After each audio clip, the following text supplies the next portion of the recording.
Welcome to day 4. You are doing so good. Welcome to day 4 of the Mother Daughter Love Dare. I am your coach, Coach Kofia, and we are just moving right along. How was yesterday? I hope it was amazing, right? And so today we're going to jump right into it.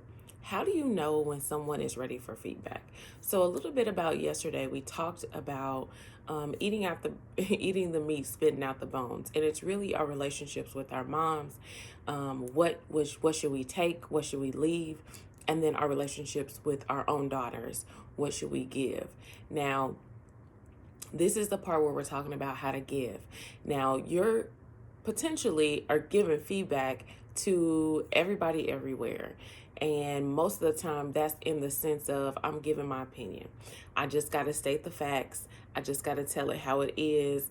I used to be that person. And let me tell you, it's not good for relationships. So, but I want to give you some really simple tips in order to help your relationship go deeper and really connect at the soul level. Okay. So, in your relationships with your mothers, I really want you to think about what was the way that your mom gave you feedback. And if you did the assignment from yesterday or you listened to it, you know that yesterday we talked about giving your love language. What is the love language? Finding out the love language of yours, your mom's, and your daughter's. And once you know their love language, you can kind of navigate accordingly. Well, that's super important as it relates to feedback. Why is that? Because you have to consider if a person's love language is words of affirmation, the way that you navigate that relationship and give them correction is huge. I'm telling you from experience, I'm telling you from the receiving end, I'm also telling you from the person giving it to a daughter whose love language is words of affirmation.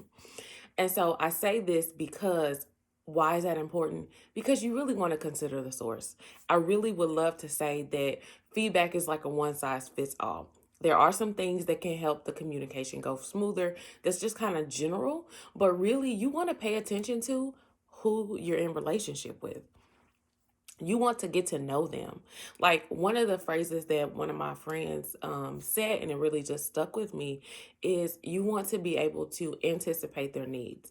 Now, listen, I don't want you to take that phrase too far in the sense of where you're bending over backwards to make them happy. You're disregarding your own emotions and your own feelings at the expense of someone else's. No, what I'm saying is you do investigation so well on the other person that you're in relationship with that you begin to pick up on things, right? You begin to discern things about how they navigate, when they're off, when they're like when someone is so in tune with you.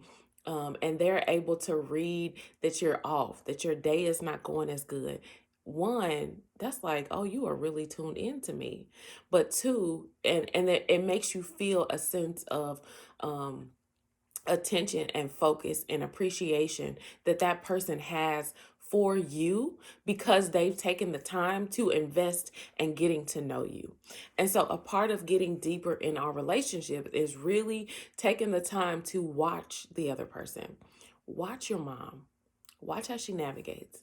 And you want to do this, and I talked about this in I think day 1 or 2, without judgment. Just observe. You don't go into any type of interaction and just start going making assessments of what's happening. There is a time of observation. And if you've never done this, you can do that now. So that is what I want us to focus on. I want us to focus on observing our relationships, our moms and our daughters, observing what their love language is, right? And being intentional about how we're going to navigate that relationship. Now, here are some tips. So, as it relates to giving feedback, you can kind of know that, let me tell you when not to give feedback. You don't want to give feedback in the heat of the moment. Contrary to popular belief, you don't have to get everything off your chest when it's on your chest. Like you have to consider that you want this relationship to last the test of time. And so you expressing how you feel in the moment when you are still processing those emotions is not a good time to give feedback. Because do you really know where you are yourself? Probably not. Okay. The other time that you don't want to give feedback is you don't want to give feedback usually in public. I know.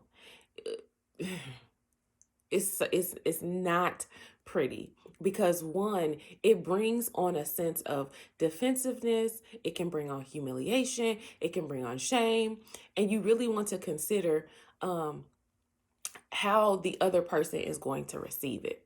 And that's the biggest key when giving feedback. You want to come into this situation and with a goal in mind, with everything. Y'all know I'm going to go back to what is the vision for this communication? Do you want them to receive your message or do you just want to be heard? I'm going to sit that there. Again, do you want the message to be received or do you want to just be heard?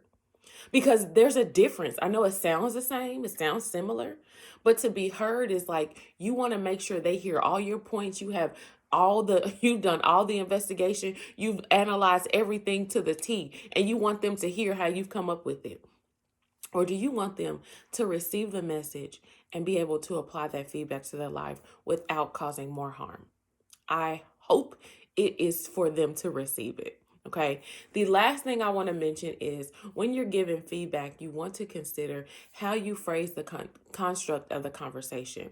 There's something called the sandwich method. You may or may not have heard it, learned it in communication. It's definitely good. It's not a one size fits all because you don't want it to come off as not being authentic. Okay.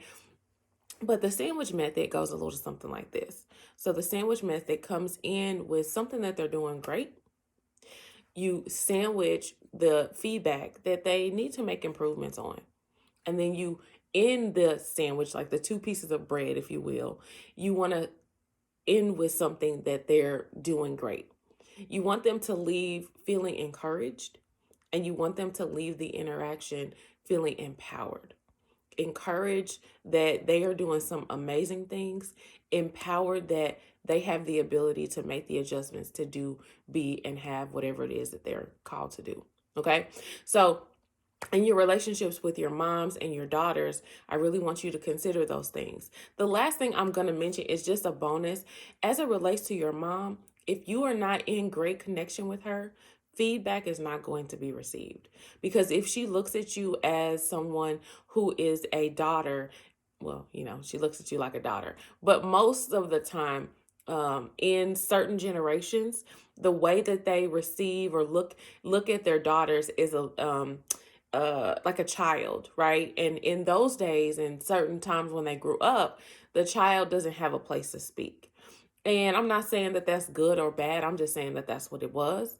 And so I want you to consider that when you're having those conversations with your mom. If she's in a place to receive that, if she's in a place to really take on what you have to say. And if not, I would encourage you to pray and to pray that somebody that she does receive from can get the message to her. Don't tell me that don't work because I know it does. Okay. So I hope this video was helpful. I encourage you to do this today. I encourage you to observe. I encourage you to analyze what the other person, your mom and your daughter, what are their strengths? What are their things that they need to make adjustments on? And I really want you to start to anticipate their needs. Anticipate their needs. And I'm not saying give them feedback today, but I am saying pay attention to them and let them know, because it will let them know that they are important to you because you're focused on, their mannerisms. Pick them up, like be able to know exactly how they respond. That takes time. And when you do that, though, it's an investment that will just reap a harvest for years and years to come. All right, y'all. Go be great. I know this video was a little longer than normal, but go be great today by doing what? Mastering what's on your plate. We'll talk soon.